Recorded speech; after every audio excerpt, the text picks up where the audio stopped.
conhece, eu sou Valentina Bornós, sou médica veterinária, sou de Santana do Livramento. Hoje nós estamos aqui porque estamos iniciando uma caminhada juntas, né? Eu e a Ana Luísa, agora ela vai se apresentar. E hoje nós temos uma pessoa muito especial, né? Nada mais, nada menos que a Bia Brochado.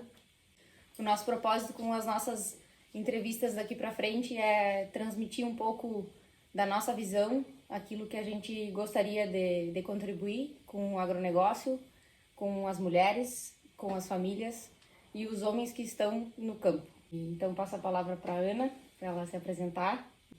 Isso aí. Bom dia, me chamo Ana Luísa Velasquez Schultz, sou zootecnista, moro em Santana do Livramento. Gostaríamos de passar a nossa mensagem, a nossa ideia, a nossa pegada no agro, né? Bia, quer te apresentar? Me apresentar, meu nome é Beatriz Brochado, já me considero de Santana do Livramento, porque eu estou aqui em Santana há mais de 40 anos, mas na verdade assim, sou uma pessoa que sempre me preocupei com o aprendizado do ser humano, o desenvolvimento do ser humano, e essa é a minha caminhada, todos os dias buscando me aperfeiçoar mais. Porque dizem que o melhor da velhice é que a gente começa a ser aquilo que a gente sempre quis ser. Muito bom, muito bom. Bom, Bia, a gente gostaria de bater um papo contigo hoje, tá? De uma forma bem natural, assim como são todas as tuas relações, né? Para mim, tu tens uma importância muito grande na minha caminhada, como uma referência, de uma mulher à frente do agro, da família. Isso também a Ana Luísa compartilha desse sentimento. Então, nós gostaríamos que tu nos contasse um pouco como foi a tua trajetória, o início da tua vida no campo, enfim, gostaria que tu colocasse um pouco sobre isso aí. Pois é, gurias, aqui em Livramento muitas pessoas sabem que a minha família é do agro, né? A nossa fazenda é em Santa Vitória do Palmar. Os meus avós, meus bisavós já eram do agro e nós, eu e a minha irmã, ainda que morássemos todo o tempo em Porto Alegre, nascemos em Porto Alegre, moramos no Rio de Janeiro, quando meu pai foi fazer um pós-graduação, ele era médico, e igual a gente teve sempre esse contato muito forte, porque os nossos avós ficavam nos esperando, então no primeiro dia de férias a gente já ia para Santa Vitória e nós tínhamos aquela coisa de chegar lá, de andar a cavalo, de estar em contato com a natureza, era muito importante para nós. E eles faziam questão disso. E hoje eu faço questão que os meus netos também venham para cá e também tenham esse contato, né? Então, meu avô, assim, era muito tradicionalista, né? Gostava muito dessa questão do produtor rural e era presidente da associação rural e foi prefeito e era uma pessoa muito envolvida com essas lideranças. E ele gostava muito também de participar de concursos de rédea. Então ele tinha um cavalo maravilhoso, tubiano, que eu amava, e ele me deu aquele cavalo e para mim foi a glória, né? Então eu e a minha irmã, a gente tinha algumas coisas que nós tínhamos que fazer. Trazer as vacas para ordenha, trazer as ovelhas para banhar. Naquela época a gente banhava as ovelhas, acho que vocês nem sabem, tinha banho de ovelha, a gente banhava, era uma função. Então tudo aquilo fez parte, né? Na esquila, nós brincando, nos fardos e tal, aquilo tudo fez parte da minha pessoa, dos valores que eu tenho hoje, das coisas que eu prezo, né? Então, eu acho que isso é a formatação. Rogers diz que a carreira de uma pessoa, ela se faz quando a pessoa nasce. Porque desde que a pessoa nasce, a pessoa já está tendo algumas coisas e referências que ela gosta, que ela não gosta. Então, eu acho que isso aí faz parte da trajetória, né? E da nossa trajetória, minha e da minha irmã, fez parte, ainda que a gente fosse urbana, a gente também tinha essa parte rural. Então, aí depois casei com o Ricardo, que não pode ser mais rural do que o que é, né? Então, aí foi uma vida mais ainda chegada ao campo, e as lidas do campo e tudo. E quando eu me casei com 18 anos, então eu fui fui procurar uma faculdade que tivesse aqui em Livramento, e fiz contábeis. Então, naquela hora, assim, eu fiz contábeis para poder ajudar, né? Então, a gente fiz plano de contas, né? Ligados todo com centros de curso, tudo que eu achei muito importante aquilo ali. E aquilo ali me trouxe, de uma certa forma, para a parte de custos, de números. Mas aí eu comecei a ver que as pessoas muitas vezes não estavam felizes naquilo que faziam. A equipe não fluía. E o que fazer para a equipe fluir, né? Claro. O que fazer para que as pessoas tenham orgulho de trabalhar na tua empresa? O que fazer para que as pessoas se sintam motivadas?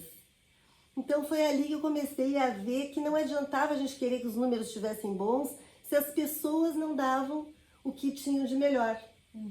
E aí houve um pós-graduação que veio da Universidade de Santa Maria para cá, e era Recursos Humanos e Marketing. E eram professores muito bons. Então eu fiz. E ali eu me apaixonei por pessoas, então fui saindo um pouco daquela parte de números, né? Vamos dizer, de uma certa forma, porque o número até hoje a gente faz, mas eu quero dizer que fui me preparando mais para treinamento de pessoas, para lidar com os grupos, com as equipes. Então aí que começou a minha trajetória em relação ao pessoal.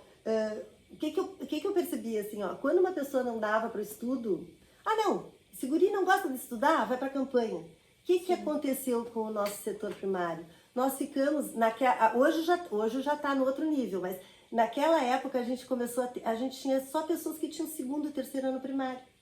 Foram para a campanha e não tiveram nunca oportunidade de se qualificar. Então foram se formatando empiricamente, né? Isso aqui dá certo, porque o meu avô fazia assim, porque o meu pai fazia assim. Mas uma consistência, né, acadêmica não tinham. Então a gente começou a se preocupar com isso, a trazer para cá que as pessoas tivessem condições de se aperfeiçoar, de se capacitar. Mas uma coisa que a gente vai aprendendo com o tempo e principalmente com esses cursos e na SBDG, que depois vou explicar para vocês que eu fiz, o que acontece? A gente tem dois tipos que o grupo trabalha sobre dois vieses. Um é o viés da tarefa.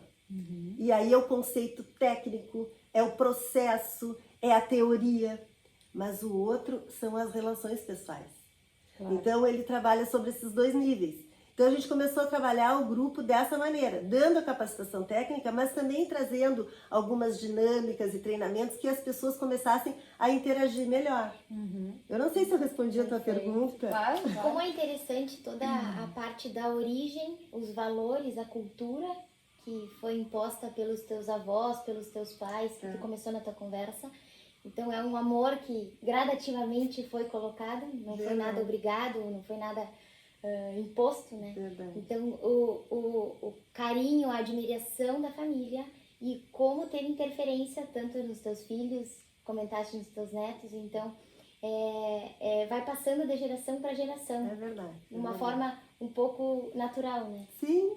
Então é um olhar assim que quando a gente somos de famílias do agro, então como é interessante ter esse resgate, essa ligação e a tamanha importância, porque tu comentou em atividades, tu fez uma ligação que nada veio do além, tudo tem um sentido, né? Tudo tem um tem um sentido. porquê, um motivo. Tem um motivo, é verdade. E eu acho que às vezes a gente tem que estar atento para isso, porque a infância marca muito. Tem uma potência muito grande, né? Então, se a gente conseguir, na infância, dar oportunidade para que as pessoas gostem daquilo que a gente gosta, a gente tem aliados. Claro. Então, de repente, assim, passou a infância, não teve contato com a natureza, procura outro. Bom, vai ser feliz igual, bárbaro, mas é a oportunidade que a gente tem de poder passar essa sementinha, né? Verdade. E falando assim, em todo esse contexto, né, como a Ana Luísa trouxe a questão da origem, enfim, né, como se encontrar como mulher, como se realizar né, profissionalmente e alinhando isso com a questão familiar, com aquilo que tu gostaria de contribuir na época quando começaste a estudar, enfim, né, no teu meio e no teu trabalho, né, e depois também no trabalho da família, né? Como esse sinergismo aconteceu, assim, conta um pouco para nós, assim, essa parte da realização pessoal. Pois é, a vida da gente é feita de ciclos. E interessante, assim, eu particularmente acho, dependendo da família que a gente está, a gente pode desenvolver um trabalho junto com a família ou não. No caso aqui, eu tive sorte que o meu marido deu uma abertura para que eu pudesse trabalhar. Pode ser que outras pessoas não deem, e também a pessoa pode, bom, então vou fazer outra coisa, vou me realizar. Aqui eu tive a sorte que o meu marido abriu, que a gente pôde fazer isso, que ele aceitou essas coisas que eu trouxe da faculdade, dos pós-graduações e tal. E aí eu acho que as coisas vão acontecendo, porque a minha filha foi fazer psicologia e se interessou muito por recursos humanos. Justamente na época que eu estava terminando pós-graduação em recursos humanos. Então ela começou a me dar dicas. Mamãe, eu vou fazer agora um curso da Sociedade Brasileira de Dinâmica de Grupos. É a tua cara, tu tem que fazer. Eu falei, meu Deus, a minha cara, eu morando em Livramento, lá em Porto Alegre. Mas era uma vez por mês. Então era um intensivo uma vez por mês. O que aconteceu? Ali foi um divisor de águas. Sim. Por quê? Porque ali eu conheci o funcionamento dos grupos. Eu me apaixonei. Então ali eu conheci técnicas e conheci pessoas e conheci escritores, psiquiatras, psicólogos que eu não sabia que tinham se dedicado a grupos. Como é que os grupos funcionam? Então, Rogers, Pichon Riveri, Fela Moscovici, que eu adoro também, Bion, né? Então, o que eles trouxeram? Eles tiraram a psiquiatria, a psicologia do divã. Sim. E trouxeram para as escolas, e trouxeram para as empresas, sim, e começaram a fazer as pessoas se desenvolverem enquanto seres humanos. E isso aí eu achei maravilhoso. E eu fiz porque a minha filha tinha feito, gostou de fazer, achou que era a minha cara, fui fazer. Eu adorei, né? Depois ela fez um curso de coaching e mentoring também. Mamãe, tu tem que fazer porque é maravilhoso, tu vai adorar. E eu fui fazer. Então foi no Instituto Crescer e Persona, com o Renato Morandi, a Meg Deboni, que é uma didata fantástica, e eles trouxeram uma professora chamada Rosemary Naper, que é uma inglesa. E essa mulher, ela só faz isso. A vida dela é correr o mundo dando cursos de como os grupos funcionam, como que a gente pode ser um coaching bom, como que a gente pode ser um mentoring bom. Então eu comecei a me apaixonar por essas coisas, sim, né? Eu comecei a me interessar por isso. Claro. Eu acho que isso é muito importante. Depois, agora há pouco tempo, há 3 anos atrás, a minha filha resolveu fazer, até foi de última hora que ela me pegou meio no embalo. Ela queria fazer um curso de sucessão em empresas familiares. E era na Espanha. E aí o marido não pôde ir, porque ela ia levar o marido para fazer um turismo e ela fazia o curso. Mas aí o marido não pôde ir, ela disse, mamãe, quem sabe tu vai comigo, tu faz o curso porque tu gosta. Então nós duas fomos. Então a gente foi na Universidade IEC, com o Javier Macias e uma paixão de pessoa, tem 80, e agora acho que deve ter já quase 90 anos, que era o Miguel Gajo, que tem vários livros escritos. Então a gente foi lá fazer esse curso.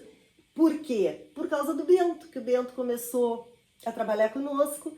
E aí o que acontece? Acontece um choque de gerações. Porque chega a pessoa da universidade a 1000, querendo inovar, querendo fazer isso, querendo fazer aquilo. E aí estão os outros que já fizeram 40 anos aquilo, que já estão cansados de fazer, que acham, tá bem, mas é melhor não fazer, porque de repente tu tem que investir. E o que a pessoa mais velha tá? Tá numa zona de conforto, onde ela quer segurança. Já trabalhou durante uma vida, quer segurança, quer estar tranquilo. E aí chega o jovem, botando como vocês, assim, né? E que precisa, e que é importante. Claro. E aí desacomoda a gente. O que acontece? Oi. E sobre essa questão toda que tu comentaste de inserir a nova geração e toda a trajetória que tu e o Ricardo têm, né, dentro do negócio da família, com cursos que tu acabaste fazendo, né, toda a tua atuação em coaching, em mentoring, né, como que foi essa conciliação, né, como que foi feito esse arranjo todo, assim, essa liga, né, para construir um negócio em família, colocando a nova geração. Comenta um pouco sobre isso. Pois a gente tem que pensar que nesse curso foi muito legal, porque a maioria dos professores são oriundos de empresas familiares. Sofreram o problema da sucessão, né? Então eles trazem muitas coisas importantes, como por exemplo, a gente dar um espaço para o jovem quando ele chega, né? Sim. Dar um espaço, formar esse espaço, o jovem aprender a entrar de uma maneira um pouquinho mais calma que aí entraria se fosse direto, né, dentro da empresa dele, Mas e a pessoa, o pai ou o tio, a pessoa que está, vamos dizer, dentro da liderança de uma empresa, dentro da gestão de uma empresa, também oportunizar, né? Dar esse espaço para o jovem, porque a gente tem que dar asas para voar, mas razões para voltar. Exato. Porque também o que adianta a gente fazer um trabalho uma vida inteira e depois não ter sucessor? Quantas empresas a gente vê, né? A gente Situações frequentes, né? Frequente. Principalmente na fronteira aqui. Frequente, né? Não, e assim, empresas enormes que de repente não tem, ninguém quer. Né? Eu acho muito triste, né? Quando a gente tem um legado, gostaria que aquele legado continuasse e de repente a gente não tem quem vá, porque não abre espaço, porque não, estou bem assim. Então eu acho importante a gente ter essa... E tudo isso dentro da sucessão, existem várias coisas que devem ser pensadas e a gente tem que ter consciência. Por exemplo, quando uma empresa é familiar, principalmente se tratando do setor primário, que a gente dorme na empresa, que a gente faz as refeições na empresa, que a gente tem todo um processo assim, de intensificação dentro da empresa, a gente tem algumas regras, assim, porque o que os professores mais falavam? Olha, cuidado, porque de repente a gente mistura, né? Então a gente está no almoço de domingo falando sobre um problema que está acontecendo dentro da empresa. Aquilo às vezes dá super bem, mas às vezes também pode estragar aquele momento maravilhoso da família ser estragado. Então é interessante a gente ter um pouco de bagagem teórica quando a gente trata de um assunto tão delicado, né? Sim. E é interessante olhar na visão de que não só o passar, mas toda a contribuição no momento que está tendo essa troca entre gerações, né? Verdade. Então, tanto quem está recebendo e quem está entregando, que quando une o momento presente, ele tem essa troca, né? De experiências, a gente jovem, o quanto a gente aprende e a própria euforia quando é dosada. Então toda essa questão são valores, né? Então o que a gente consegue contribuir. Então a tua visão, Bia, quando tu comentou que estudou pessoas, estudou grupos, tem a vivência, toda essa ligação, esse elo que tu conseguiu identificar também e trazer para o negócio, gostaria de te ouvir falando um pouco sobre mentoria, sobre toda essa parte da tua atuação profissional, alguns casos que tu consegue trazer para a propriedade, para o estabelecimento de vocês, toda a tua bagagem, a tua experiência, a tua maturidade, no contexto família, no contexto, conceitua um pouco ou traz alguns casos que tu gostaria de comentar, experiências, o que tu... Agora você está falando e eu começo a pensar assim, às vezes a gente idealiza demais uma coisa, né? E entre o real e o ideal existe uma diferença, existe uma distância muito grande. Nada é tão perfeito e nem nada é tão idealizado. O caminho se faz ao andar, né? E as coisas têm erros e têm acertos e tem momentos de problemas que a gente tem que resolver, são desafios. A cada dia existe um desafio diferente, né? E eu não acho assim que seja uma coisa, ai, tudo lindo, maravilhoso, que bonito, a família não é bem assim. As coisas são muito construídas e tudo que tem construção e que tem caminho é assim, é no dia a dia, é resolvendo uma coisa, é um problema que tem que ser sanado, são coisas que têm que serem debatidas. E eu acho que em todo o universo de empresas, de famílias e onde existem pessoas, isso acontece.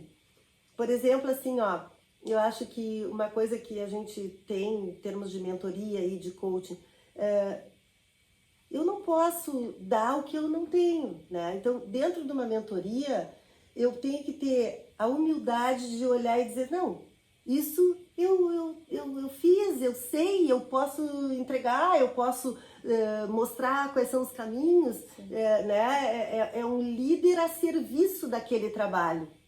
E da mesma maneira dentro da empresa. Quando eu faço, de repente, um treinamento com uma pessoa específica, tentando fazer com que ela se desenvolva naquele cargo, eu acho que o mais importante é eu poder conversar com aquela pessoa, fazer uma entrevista com aquela pessoa, ver aonde que as coisas estão acontecendo para que a gente possa fazer um ajuste. Porque às vezes pequenos ajustes fazem toda a diferença. Com certeza. A pessoa tomar consciência do papel dela naquele lugar, por isso é importante a SBDG, que eu amo de paixão. Por que é importante? Porque ali a gente consegue ver o grupo como um todo e ver quais são os dons de cada um. E o verdadeiro líder, ele faz com que cada um tome o seu papel, se aproprie do seu papel através daqueles dons e faça dele o melhor possível. Ali o que a gente faz? A gente diminui a competitividade e a gente consegue a cooperação das pessoas.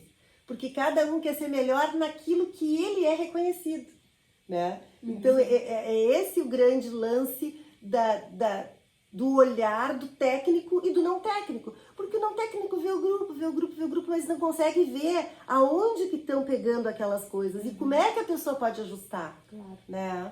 E que existem ferramentas, treinamentos e que a gente consegue se aperfeiçoar em alguns pontos que a gente não tem total domínio, né? Exato, exato. São situações que temos que passar, viver e ir aprendendo. Né? E aprendendo. Com o norte, alguém que tem que esse... mostra uma luz, né? Ali, Exato. ó, olha ali, ó, vamos por ali.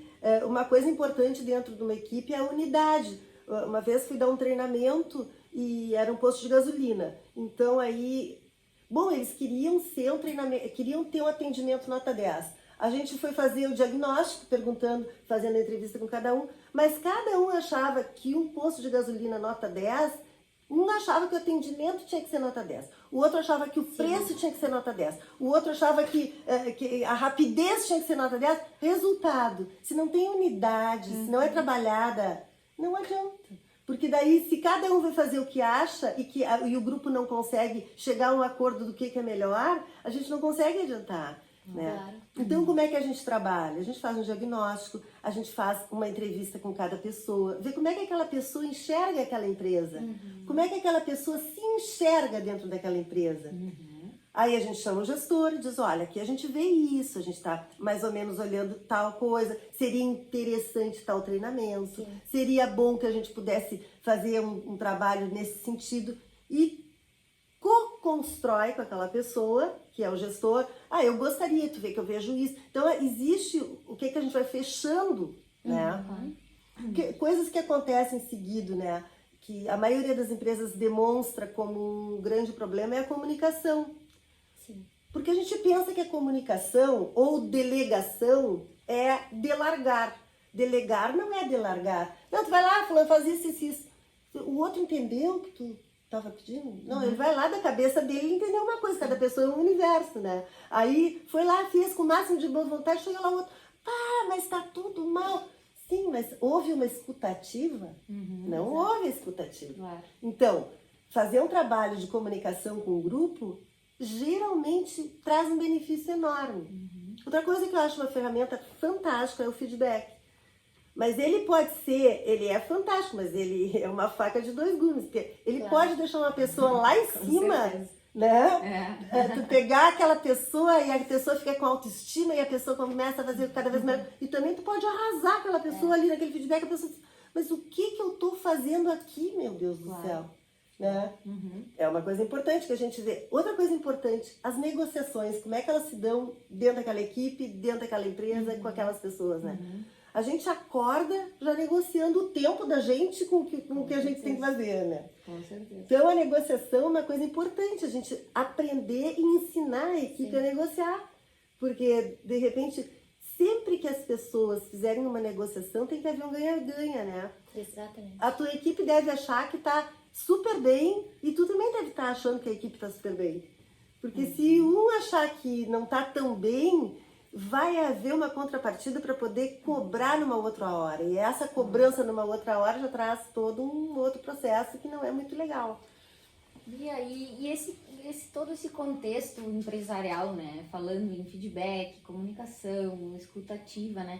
Como é que a gente consegue trazer para a nossa realidade das instâncias, do campo, do agro, com toda essa realidade que a gente tem hoje, né?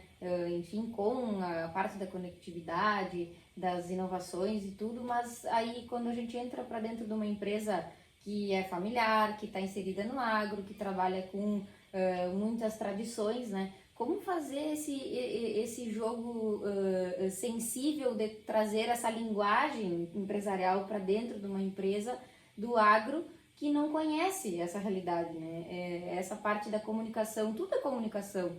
Bom, eu vou sair para tirar leite agora, eu vou lá buscar os cavalos, e como é que isso está sendo trabalhado dentro de uma equipe, né? Eu queria que tu contasse um pouco do trabalho que tu fizeste aqui na São Miguel, junto com a tua família, com todos os funcionários. Bom, em primeiro lugar, eu acho que as coisas devem ter um projeto. A partir do momento que a gente começa a olhar a nossa fazenda, e por isso o meu livro, que é Transformando uma Fazenda numa Empresa Rural, é um projeto, né? Quais são as coisas que a gente quer mexer, o que a gente gostaria de fazer, aonde a gente quer melhorar. Em primeiro lugar, definir isso. Quais são os propósitos dos gestores e quais são as possibilidades dos consultores, né? Além disso, que eu acho que no caso o consultor tem que estar muito atento, é para a cultura organizacional. Porque a nossa cultura, a cultura do agro, ela é uma cultura cheia de tradições. Sim. Então a gente tem uma bifurcação entre o que a gente está trazendo de técnica nova. Por exemplo, se a gente está falando numa cerca elétrica, dá um monte de problemas. Por quê? Em primeiro lugar, eles adoram laçar, mas ali não dá para laçar, ali é um horror. Se laçar, vai dar um problema. Então, se a gente começa a trazer a tecnologia para dentro dos nossos estabelecimentos, a gente também tem que trazer como essa tecnologia vai ser aceita por esse pessoal, né? E como é que esse pessoal pode continuar com as tradições, porque tirar as tradições é tirar os brios das pessoas. Sim. Né? Como valorizar tudo que já tem, a bagagem, tudo, né? As experiências, e inserir essas novas tecnologias. Então, a cultura organizacional ser compreendida, ela é de um valor extraordinário. E a Rosemary Napier, ela dizia assim, ó, quando vocês chegarem numa empresa e quiserem conhecer a cultura, não pensem em técnica, não pensem em teoria, não pensem... Entrem com as vísceras, entrem com o coração. Sim. Fantástico. Porque senão, assim, ó, não adianta eu querer chegar e ver como é que aquela empresa está funcionando. Quais são os valores daquela empresa? O que as pessoas valorizam como bom? O que as pessoas não valorizam? O que prezam? Né? Exatamente. Então ali, quando a gente começa a olhar o que a gente preza, o que a gente não preza, o que realmente vale dentro daquela empresa, a gente começa a traçar um perfil. Sim. E se a gente estiver trazendo aquele perfil de uma maneira fria, com técnica, com teoria, a gente não vai chegar a lugar nenhum. Claro. A gente tem que chegar valorizando o que as pessoas valorizam e também propondo uma novidade, como é difícil, né? Porque a novidade, a mudança, são coisas... E só tem um detalhe aí, né? Se a gente olhar que isso aí faz parte de uma insegurança. Sim. Porque no momento que a gente dá segurança para as pessoas, aquilo ali entra com facilidade.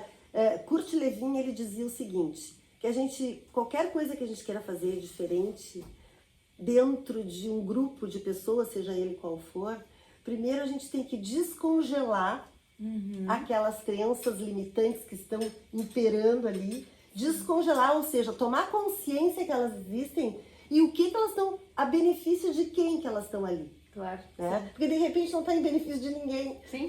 mas precisa tomar consciência. Então aquelas crenças limitantes, elas acontecem como uma nuvem. E elas podem ser crenças que não sejam limitantes, podem ser crenças que sejam de avançar, sejam de melhorar, ou pode haver um ajuste. Então aí primeiro tu descongela.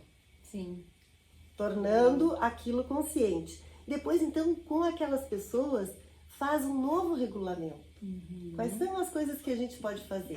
E dentro dessa proposta do novo regulamento estão os benefícios que aquelas pessoas vão ter. Sim. Porque se as pessoas não se sentirem beneficiadas, tu não consegue mudar nada. Porque tu vê uma pessoa que trabalha contigo há 20 anos, que está acostumada com uma metodologia que está usando. Daqui a pouco resolve fazer tudo diferente. Será que eu vou dar conta? Vou me trocar. Claro. Né? Então não vai dar certo mesmo, não vamos fazer. Sim. Né? E a importância do papel do líder. Do líder. Para transmitir tudo isso, né? E construir essa mudança. Como tem as mudanças, elas acontecem gradativamente. e como um sistema ele não é rígido, ele não é fixo, porque trabalhamos com pessoas, trabalhamos com plantas, trabalhamos com animais, com a biologia, com a natureza. Então, quando a gente consegue observar e identificar que tem essa troca, que existem os processos, eles vão permutando, e não quer dizer que eu olhar para trás é o errado e eu olhar para frente é o certo, e sim a situação atual, os recursos que eu tenho, as pessoas que eu trabalho. Então, como é confortante, como é gratificante olhar, né, todo o processo, porque quando a gente olha para trás, a gente tem os olhos de hoje com a experiência do passado. Com a experiência. Então, trazer isso, trazer o crescimento em conjunto, né? Que aí vem as dificuldades dos grupos, como olhar que cada cabeça existe uma família, cada pessoa, cada ser humano, né? Cada o ser humano tem suas emoções, suas o crenças, ser suas vivências. humano, né? Exatamente. E o ser vivo. E tudo isso é sistêmico, né? Não adianta a gente pensar numa coisa separada da outra. Porque no momento que tu mexe num sistema, o outro sistema ele também vai responder. Porque ele faz parte de uma engrenagem. Sim. Então, no momento que um mercado pede para ti um boi com 2 anos e meio, com cobertura de carcaça, pronto para ser abatido, o que acontece? Vão ter que acontecer mudanças dentro do processo. Porque se antigamente tu podia vender um boi com 5 anos, para fazer hoje tu vai demorar metade do tempo, então tem que ter uma tecnologia melhor. Claro. Então tem que ter processos mais eficientes, né? E aí é que tá, eu acho que a importância de nós termos consultoria. Quanto tempo a gente abrevia quando a gente pega uma consultoria como a de vocês? Né? A gente abrevia porque vocês estão dentro disso aí, né? Então vocês estão trazendo coisas novas para dentro das empresas, vocês estão otimizando o tempo, otimizando o insumo, né? Trazendo uma economia para dentro daquele processo. E eu acho que isso aí é que é a grande vantagem do atual produtor rural, de ele ter essa possibilidade de contar com profissionais. Sim, né? disponível isso aí, né? E engraçado que, trazendo um pouco do que tu trouxeste da questão do coaching, né? A questão da consciência, né?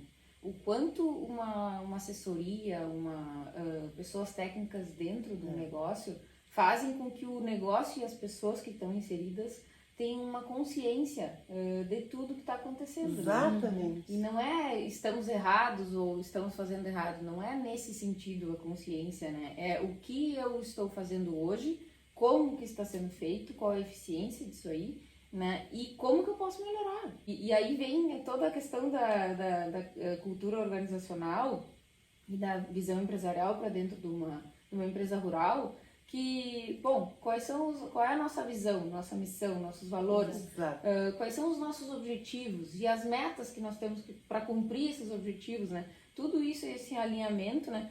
Ele inicia na questão da consciência, né? Hoje, com esse conceito do brainstorming, né? De troca de ideias, enfim, quando tu tem pessoas de fora olhando o teu negócio, para o bem, né, e não para dizer o que está errado, né? Sim. Isso essa co-construção é maravilhosa, né?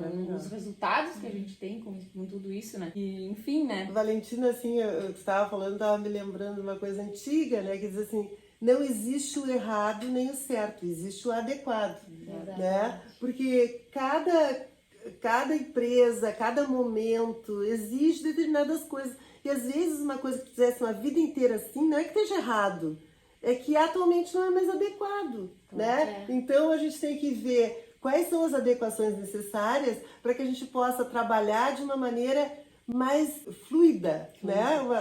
Porque aí que tem a fluidez tão falada atualmente, né? Onde a gente consiga fazer as coisas fluírem, acontecerem de uma maneira harmoniosa, né? Sem tantos tropeços como antes de a gente conhecer todos esses processos humanos, né? A gente às vezes tropeçava em coisas básicas, pequenas, mas que através que esses grandes homens e essa inteligência maravilhosa que possibilitou esses processos atualmente, né? Sim. Dentro E da nossa... as coisas pequenas, elas estão inteiramente ligadas com o clima organizacional, né? E como as pequenas coisas, elas, às vezes, mas é uma porta que fica aberta, uma porteira que está caída, alguma coisa assim, aquilo vai se somando, né? E isso impacta na felicidade das pessoas que estão trabalhando ali, né? No ambiente, se ele tá positivo, se ele está energizado, se ele está entusiasmado, né, ou não, só tem coisinhas pequenas, né? Perfeito. E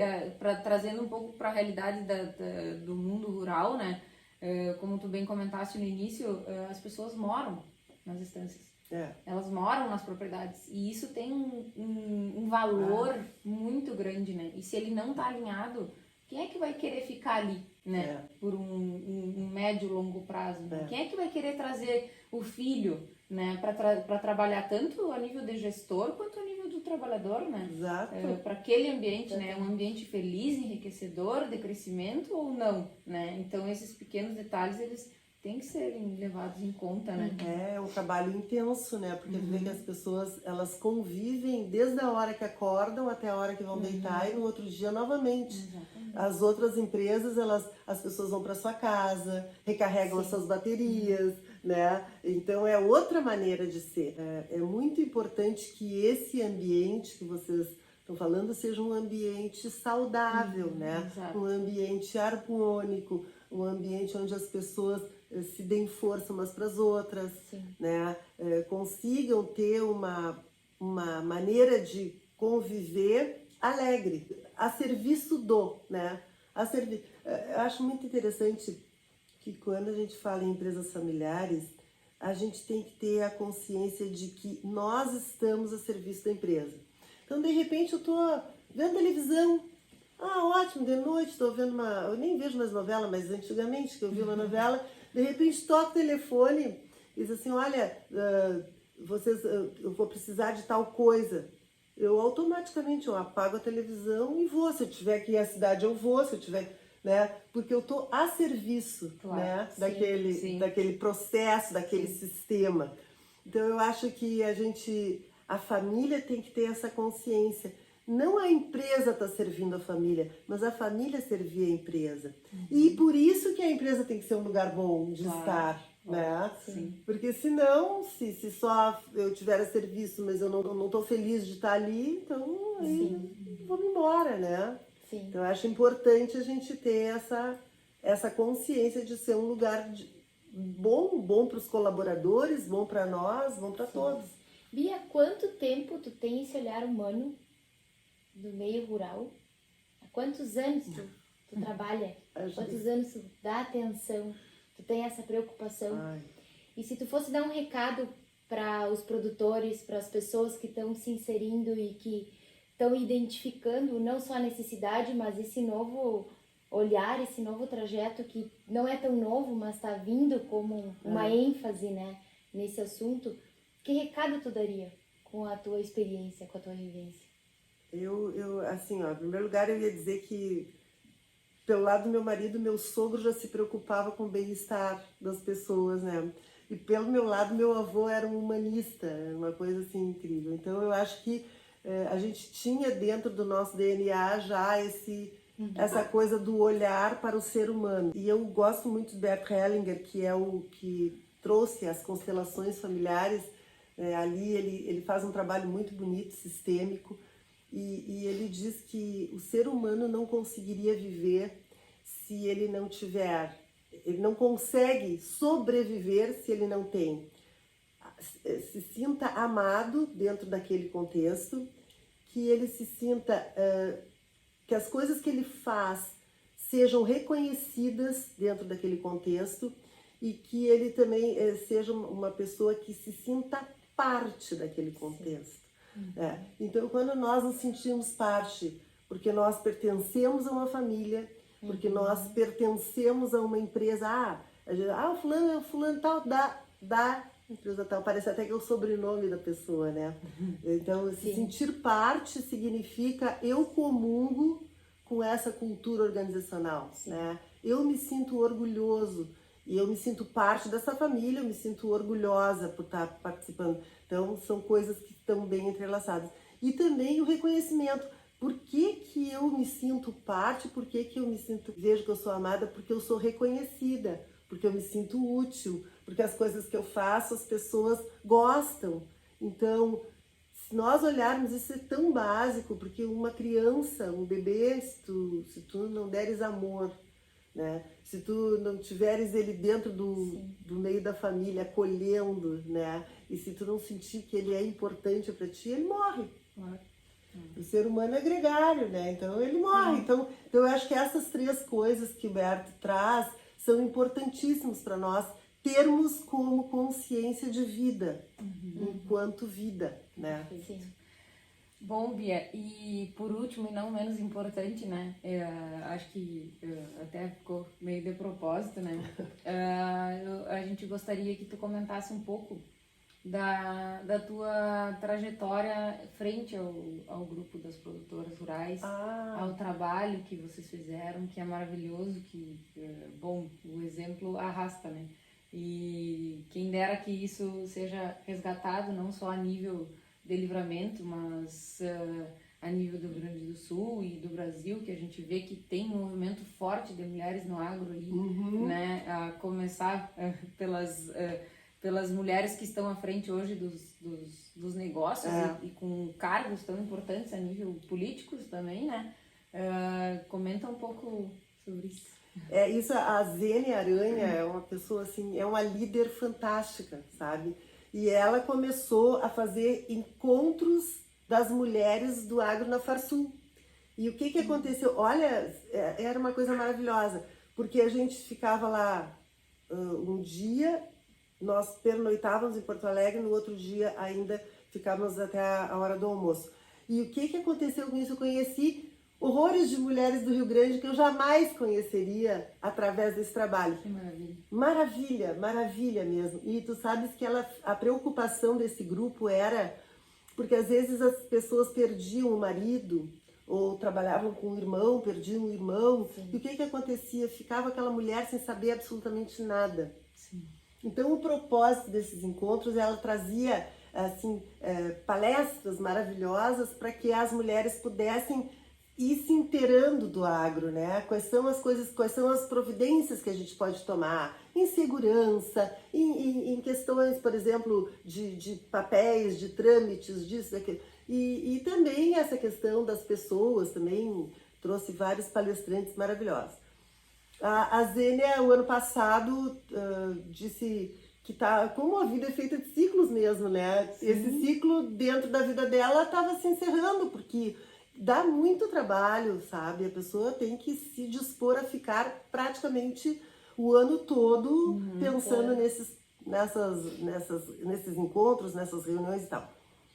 E nós, aqui em Livramento, a convite dela, fizemos foi até o Luiz Cláudio Andrade, que me chamou e me convidou para fazer esse trabalho com as mulheres. E nós fizemos esse trabalho durante 11 anos.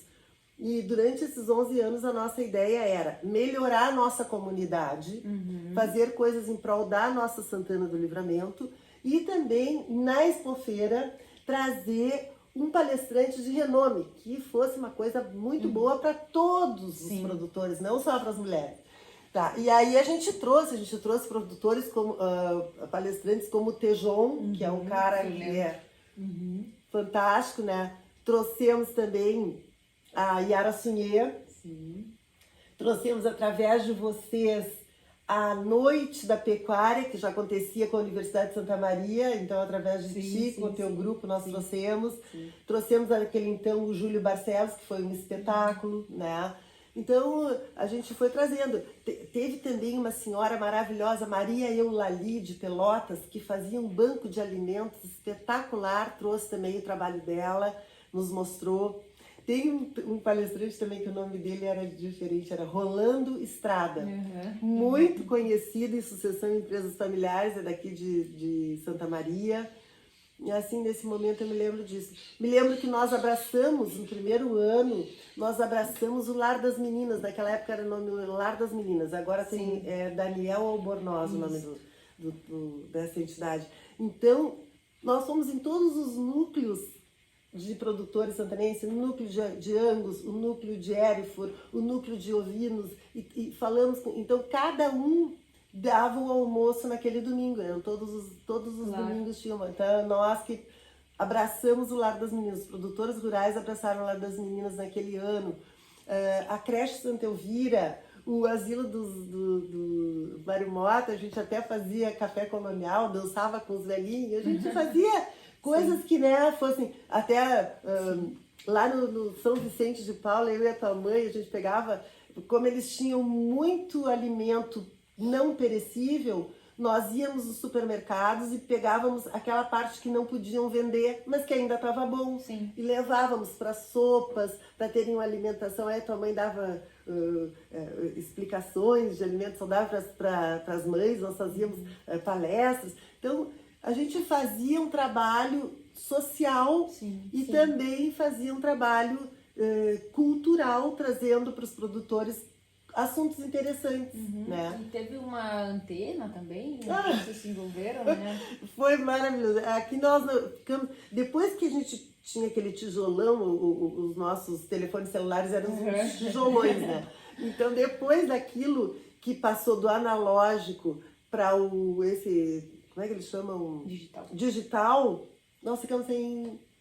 Nós ficamos sem comunicação. Claro. Sim. Porque daí a nossa não pegava, era um horror. Aqueles tijolões foram embora, mas nos prestavam um baita de um serviço. Aí foi um horror. Aqui, esse lugar aqui de Livramento até Quaraí era uma coisa assim que não tinha comunicação. Aí a força do grupo, nós conseguimos falar com a Ana Amélia Lemos através do Duda. O Duda soube, falou para as produtoras rurais, nós estamos lá, falamos com a Ana Amélia Lemos e conseguimos. Essa torre que tem no Cati, da Vivo, foi uma conquista nossa. Aí fomos lá, abraçamos, só que eles tinham nos prometido 9 torres, botaram só uma. Nós só abraçamos, nós estamos esperando a outra. Porque ia ser eram 9 torres, eram só uma, mas igual, se conseguiu dar bastante comunicação para toda essa área, mas precisava as outras 9, né, tá? Mas enfim, é a força do grupo, é a força da união, da cooperação, né, ao invés da competição, que fazem essas coisas acontecerem. Então, o que eu deixo assim